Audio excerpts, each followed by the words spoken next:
Parte 3, capítulo 4. Se sentía mucho mejor. Había engordado y cada día estaba más fuerte, aunque hablar de días no era muy exacto. La luz blanca y el zumbido seguían como siempre, pero la nueva celda era un poco más confortable que las demás en que había estado. La cama tenía una almohada y un colchón, y había también un taburete. Lo habían bañado, permitiéndole lavarse con bastante frecuencia en un barrerlo de hojalata. Incluso le proporcionaron agua caliente. Tenía ropa interior nueva y un nuevo mono. Le curaron las varices, vendándoselas adecuadamente. Le arrancaron el resto de los dientes y le pusieron una dentadura postiza. Debían de haber pasado varias semanas e incluso meses. Ahora, le habría sido posible medir el tiempo si le hubiera interesado, pues lo alimentaban a intervalos regulares. Calculó que le llevaban 3 comidas cada 24 horas, aunque no estaba seguro si se las llevaban de día o de noche. El alimento era muy bueno, con carne cada 3 comidas. Una vez le dieron también un paquete de cigarrillos. No tenía cerillas, pero el guardia que le llevaba la comida y que nunca le hablaba le daba fuego. La primera vez que intentó fumar se mareó, pero perseveró, alargando el paquete mucho tiempo. Fumaba medio cigarrillo después de cada comida. Le dejaron una pizarra con un pizarrín atado a un pico. Al principio no lo usó. Se hallaba en un continuo estado de atontamiento. Con frecuencia, se tendía desde una comida hasta la siguiente sin moverse, durmiendo de a ratos y a ratos pensando confusamente. Se había acostumbrado a dormir con una luz muy fuerte sobre el rostro. La única diferencia que notaba con ello era que sus sueños tenían así más coherencia. Soñaba mucho y a veces tenía ensueños felices. Se veía en el país dorado o sentado entre enormes, soleadas, gloriosas ruinas con su madre, con Julia o con O'Brien, sin hacer nada, solo tomando el sol y hablando de temas pacíficos. Al despertarse, pensaba mucho tiempo sobre lo que había soñado. Había perdido la facultad de esforzarse intelectualmente al desaparecer el estímulo del dolor. No se sentía aburrido, ni deseaba conversar ni distraerse por otro medio. Solo quería estar aislado, que no le pegaran ni le interrogaran, tener bastante comida y estar limpio. Gradualmente empezó a dormir menos, pero seguía sin desear levantarse de la cama. Su mayor afán era yacer en calma y sentir cómo se concentraba más energía en su cuerpo. Se tocaba continuamente el cuerpo para asegurarse de que no era una ilusión suya el que sus músculos se iban redondeando y su piel fortaleciendo. Por último, vio con alegría que sus muslos eran mucho más gruesos que sus rodillas. Después de esto, aunque sin muchas ganas al principio, empezó a hacer algún ejercicio con regularidad. Andaba hasta 3 kilómetros seguidos. Los medía por los pasos que daba en torno a la celda. La espalda se le había enderezado. Intentó realizar ejercicios más complicados y se asombró, humillado, de la cantidad asombrosa de cosas que no podía hacer. No podía coger el taburete estirando el brazo, ni sostenerse en una sola pierna sin caerse. Intentó ponerse en cuclillas, pero sintió unos dolores terribles en los muslos y en las pantorrillas. Se tendió de cara al suelo e intentó levantar el peso del cuerpo con las manos. Fue inútil. No podía elevarse ni un centímetro. Pero después de unos días más, otras cuantas comidas, incluso eso llegó a realizarlo. Lo hizo hasta 6 veces seguidas. Empezó a enorgullecerse de su cuerpo y a albergar la intermitente ilusión de que también su cara se le iba normalizando. Pero cuando casualmente se llevaba la mano a su cráneo calvo, recordaba el rostro cursado de cicatrices y deformado que había visto aquel día en el espejo. Se le fue activando el espíritu. Sentado en la cama, con la espalda apoyada en la pared y la pizarra sobre las rodillas, se dedicó con aplicación a la tarea de reeducarse. Había capitulado. Eso era ya seguro. En realidad, lo comprendía ahora, había estado expuesto a capitular mucho antes de tomar esa decisión. Desde que le llevaron al Ministerio del Amor e incluso durante aquellos minutos en que Julia y él se habían encontrado indefensos, espalda con espalda, mientras la voz de hierro de la telepantalla les ordenaba lo que tenían que hacer, se dio plena cuenta de la superficialidad y frivolidad de su intento de enfrentarse con el partido. Sabía ahora que durante 7 años lo había vigilado la policía del pensamiento, como si fuera un insecto cuyos movimientos se estudian bajo la lupa. Todos sus actos físicos, todas sus palabras e incluso sus actitudes mentales habían sido registradas o deducidas por el partido. Incluso la motita de polvo blanquecino que Winston había dejado sobre la tapa de su diario, la habían vuelto a colocar cuidadosamente en su sitio. Durante los interrogatorios le hicieron oír cintas magnetofónicas y le mostraron fotografías. Algunas de estas recogían momentos en que Julia y él habían estado juntos. Sí, incluso ya no podía seguir luchando contra el partido. Además, el partido tenía razón. ¿Cómo iba a equivocarse el cerebro inmortal y colectivo? ¿Con qué normas externas podían comprarse sus juicios? La cordura era cuestión de estadística. Solo había que aprender a pensar como ellos pensaban. Claro que... El pizarrín se le hacía extraño entre sus dedos entorpecidos. Empezó a escribir los pensamientos que le acudían. Primero escribió con grandes mayúsculas: la libertad es la esclavitud. Luego, casi sin detenerse, escribió debajo: 2 y 2 son 5. Pero luego sintió cierta dificultad para concentrarse. No recordaba lo que venía después, aunque estaba seguro de saberlo. Cuando por fin se acordó de ello, fue solo por un razonamiento. No fue espontáneo. Escribió: el poder es Dios. Lo aceptaba todo. El pasado podía ser alterado. El pasado nunca había sido alterado. Oceanía estaba en guerra con Asia Oriental. Oceanía había estado siempre en guerra con Asia Oriental. Jones, Aronson y Rutherford eran culpables de los crímenes de que se les acusó. Nunca había visto la fotografía que probaba su inocencia. Esta foto no había existido nunca, la había inventado él. Recordó haber pensado lo contrario, pero estos eran falsos recuerdos, productos de un autoengaño. ¡Qué fácil era todo! Rendirse, y lo demás venía por sí solo. Era como andar contra una corriente que le echaba a uno hacia atrás por mucho que luchara contra ella, y luego, de pronto, se decidiera uno a volverse y nadar a favor de la corriente. Nada habría cambiado sino la propia actitud.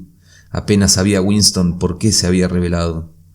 Todo era tan fácil, excepto... Todo podía ser verdad. Las llamadas leyes de la naturaleza eran tonterías. La ley de la gravedad era una imbecilidad. Si yo quisiera, había dicho O'Brien, podría flotar sobre este suelo como una pompa de jabón. Winston desarrolló esta idea. Si él cree que está flotando sobre el suelo y yo simultáneamente creo que estoy viéndolo flotar, ocurre efectivamente. De repente, como un madero de un naufragio que se suelta y emerge en la superficie, le acudió este pensamiento. No ocurre en realidad, lo imaginamos, es una alucinación. Aplastó en el acto este pensamiento. Su error era evidente, porque presuponía que en algún sitio existía un mundo real donde ocurrían cosas reales. ¿Cómo podía existir un mundo semejante? ¿Qué conocimientos tenemos de nada si no es a través de nuestro propio espíritu? Todo ocurre en la mente y solo allí sucede. Eso tiene una realidad. No tuvo dificultad para eliminar estos autoengaños pensamientos. No se vio en verdadero peligro de sucumbir a ellos. Sin embargo, pensó que nunca debían habérsele ocurrido.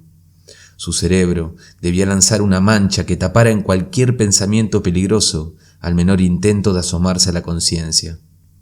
Este proceso había de ser automático, instintivo. En neolengua se le llamaban paracrimen. Era el freno de cualquier acto delictivo. Se entrenó en el paracrimen. Se planteaba proposiciones como esta. El partido dice que la Tierra no es redonda. Y se ejercitaba en no entender los argumentos que contradecían a esta proposición. No era fácil. Había que tener una gran facultad para improvisar y razonar. Por ejemplo, los problemas aritméticos derivados de la afirmación 2 y 2 son 5 requerían una preparación intelectual de la que él carecía. Además, para ello se necesitaba una mentalidad atlética, por decirlo así. La habilidad de emplear la lógica en un determinado momento y en el siguiente desconocer los más burdos errores lógicos. Era tan precisa la estupidez como la inteligencia, y tan difícil de conseguir. Durante todo este tiempo, no dejaba de preguntarse con un rincón de su cerebro cuánto tardarían en matarlo. Todo depende de ti, le había dicho O'Brien, pero Winston sabía muy bien que no podía abreviar ese plazo con ningún acto consciente. Podrían tardar 10 minutos o 10 años. Podían tenerlos muchos años aislados, mandarlo a un campo de trabajo forzados o soltarlo durante algún tiempo, como solían hacer. Era perfectamente posible que antes de matarlo le hicieran representar de nuevo todo el drama de su detención, interrogatorios, etc. Lo cierto era que la muerte nunca llegaba en un momento esperado. La tradición, no la tradición oral, sino un conocimiento difuso que le hacía a uno estar seguro de ello, aunque no lo hubiera oído nunca, era que le mataban a uno por detrás de un tiro en la nuca, un tiro que llegaba sin aviso cuando le llevaban a uno de celda en celda por un pasillo. Un día cayó en una ensoñación extraña. Se veía a sí mismo andando por un corredor en espera del disparo. Sabía que dispararían de un momento a otro. Todo estaba ya arreglado. Se había reconciliado plenamente con el partido. No más dudas ni más discusiones. No más dolor ni miedo. Tenía el cuerpo saludable y fuerte. Andaba con gusto, contento de moverse él solo. Ya no iba por los estrechos y largos pasillos del Ministerio del Amor, sino por un pasadizo de enorme anchura iluminado por el sol, un corredor de 1 kilómetro de anchura por el cual había transitado ya en aquel delirio que le produjeron las drogas. Se hallaba en el país dorado, siguiendo unas huellas en los pastos roídos por los conejos. Sentía el muelle césped bajo sus pies y la dulce tibieza del sol. Al borde del campo había unos olmos cuyas hojas se movían lentamente y algo más allá corría el arroyo bajo los sauces. De pronto se despertó horrorizado. Le sudaba todo el cuerpo. Se había oído a sí mismo gritando: «¡Julia! ¡Julia! ¡Julia! ¡Amor mío, Julia!». Durante un momento había tenido una impresionante alucinación de su presencia. No solo parecía que Julia estaba con él, sino dentro de él. Era como si la joven tuviera su misma piel. En aquel momento la había querido más que nunca. Además, sabía que se encontraba viva y necesitaba de su ayuda. Se tumbó en la cama y trató de tranquilizarse. ¿Qué había hecho? ¿Cuántos años de servidumbre se había echado encima por aquel momento de debilidad? Al cabo de unos instantes oiría los pasos de las botas. Era imposible que dejaran sin castigar aquel estallido. Ahora sabrían, si no lo sabían ya antes, que él había roto el convenio tácito que tenía con ellos. Obedecía al partido, pero seguía odiándolo. Antes ocultaba un espíritu herético bajo una apariencia conformista. Ahora había retrocedido otro paso. En su espíritu se había rendido, pero con la esperanza de mantener inviolable la esencia de su corazón. Winston sabía que estaba equivocado, pero prefería que su error hubiera salido a la superficie de un modo tan evidente. O'Brien le comprendería. Aquellas estúpidas exclamaciones habían sido una excelente confesión. Tendría que empezar de nuevo. Aquello iba a durar años y años. Se pasó una mano por la cara, procurando familiarizarse con su nueva forma.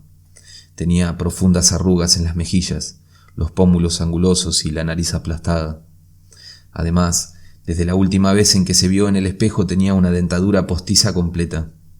No era fácil conservar la inescrutabilidad cuando no se sabía la cara que tenía uno. En todo caso, no bastaba el control de las facciones. Por primera vez se dio cuenta de que la mejor manera de ocultar un secreto es ante todo ocultárselo a uno mismo. De entonces en adelante, no solo debía pensar rectamente, sino sentir y hasta soñar con rectitud.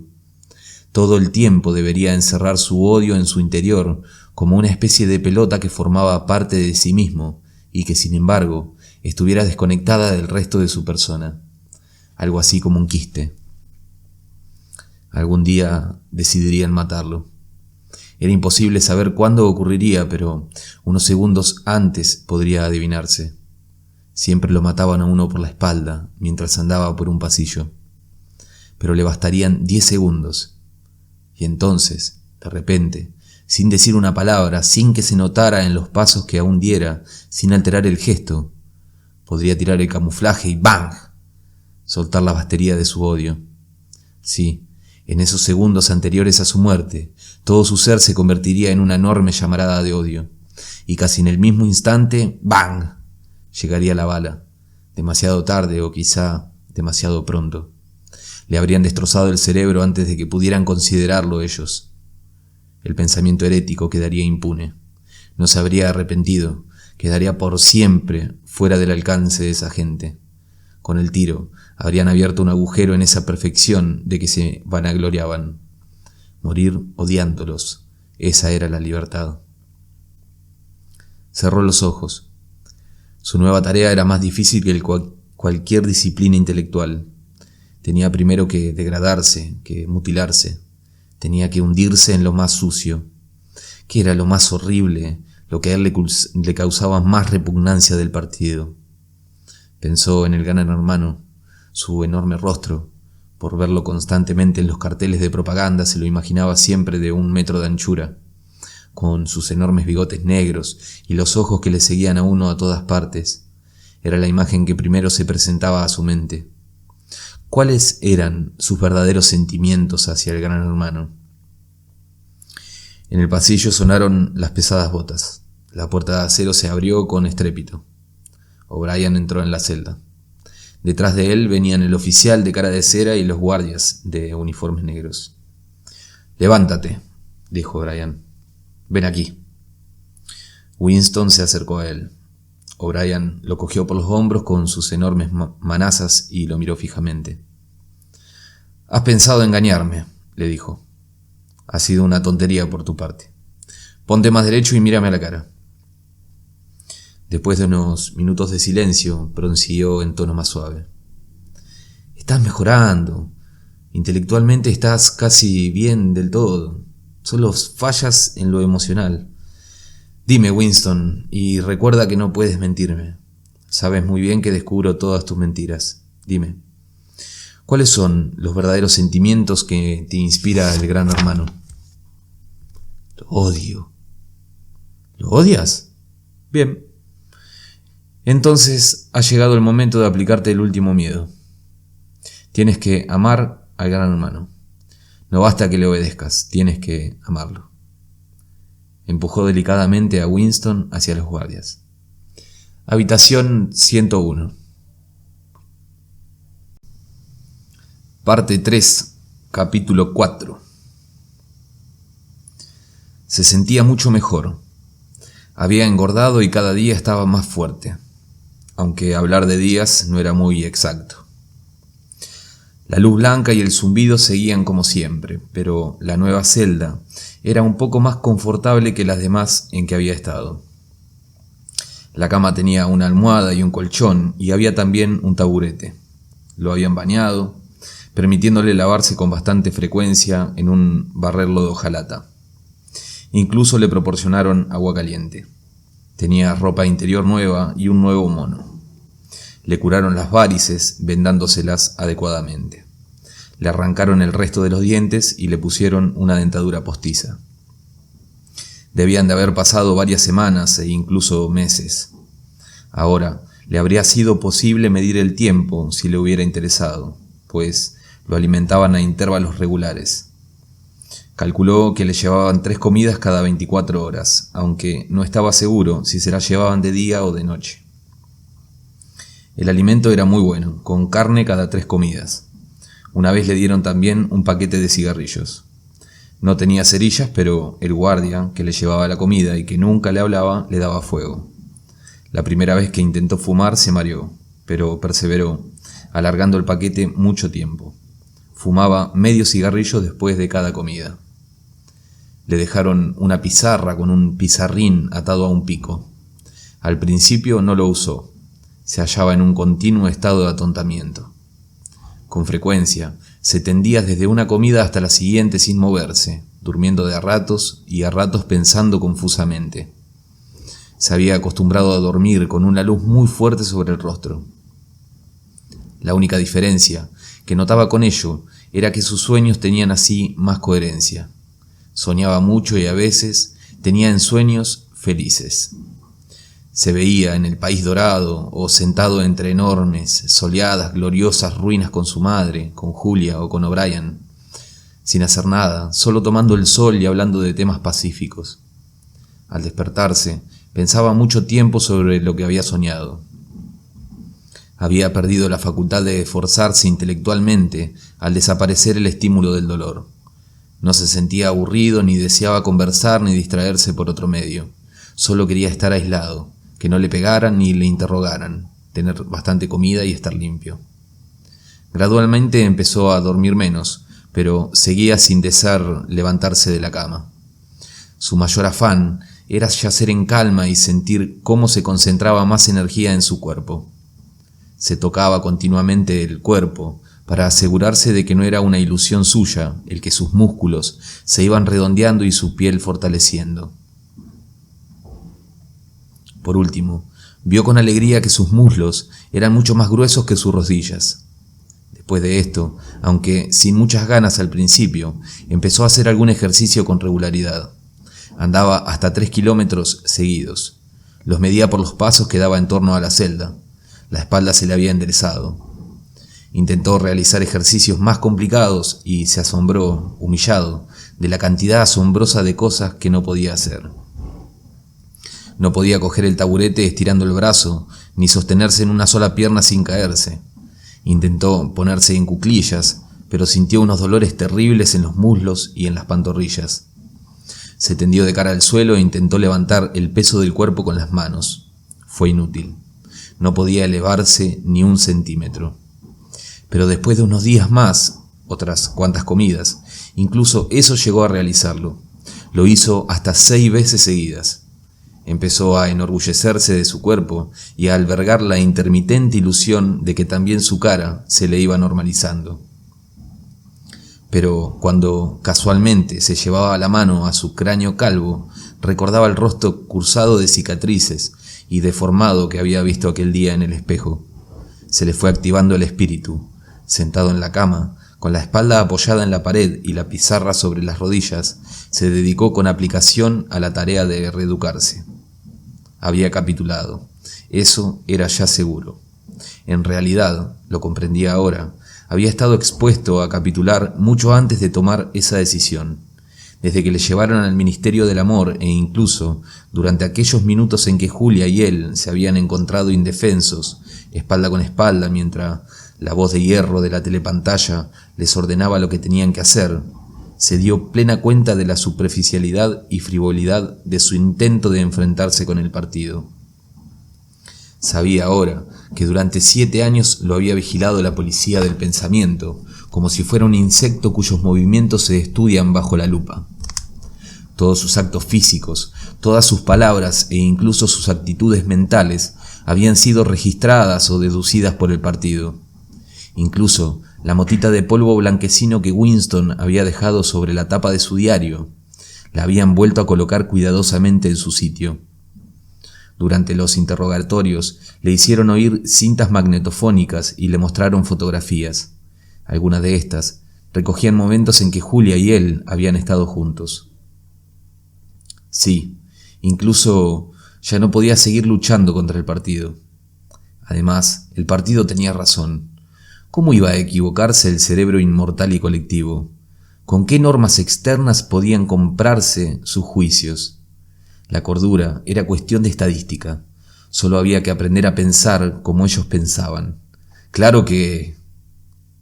El pizarrín se le hacía extraño entre sus dedos entorpecidos. Empezó a escribir los pensamientos que le acudían.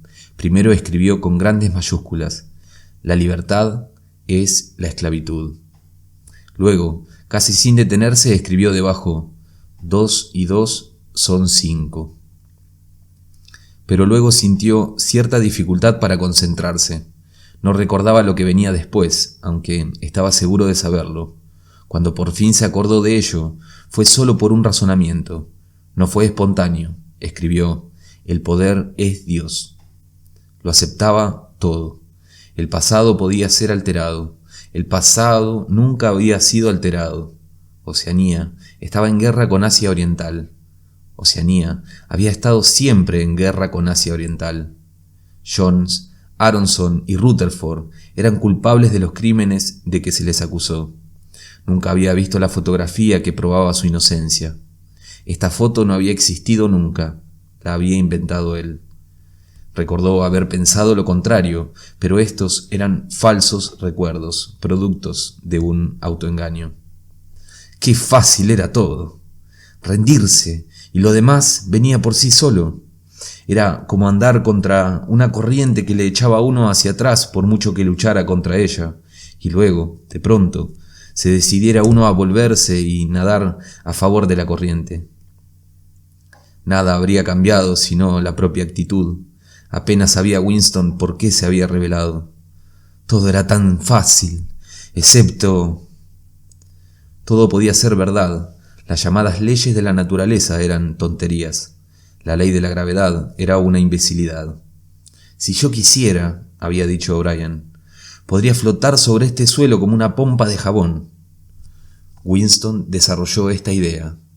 «Si él cree que está flotando sobre el suelo y yo simultáneamente creo que estoy viéndolo flotar, ocurre efectivamente». De repente, como un madero de un naufragio que se suelta y emerge en la superficie, le acudió este pensamiento.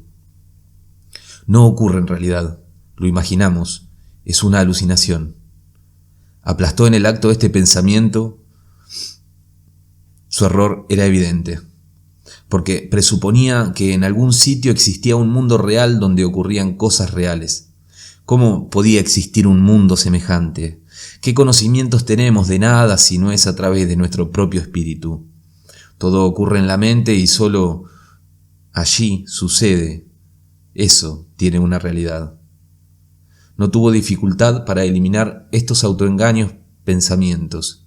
No se vio en verdadero peligro de sucumbir a ellos. Sin embargo, pensó que nunca debían habérsele ocurrido.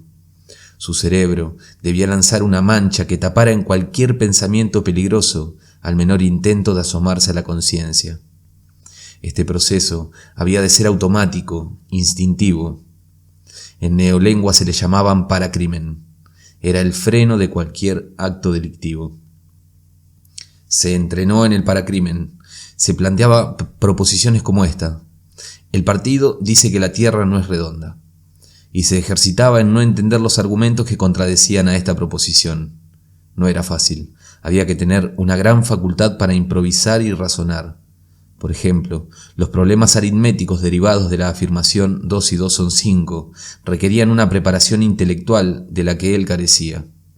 Además, para ello se necesitaba una mentalidad atlética, por decirlo así. La habilidad de emplear la lógica en un determinado momento y en el siguiente desconocer los más burdos errores lógicos.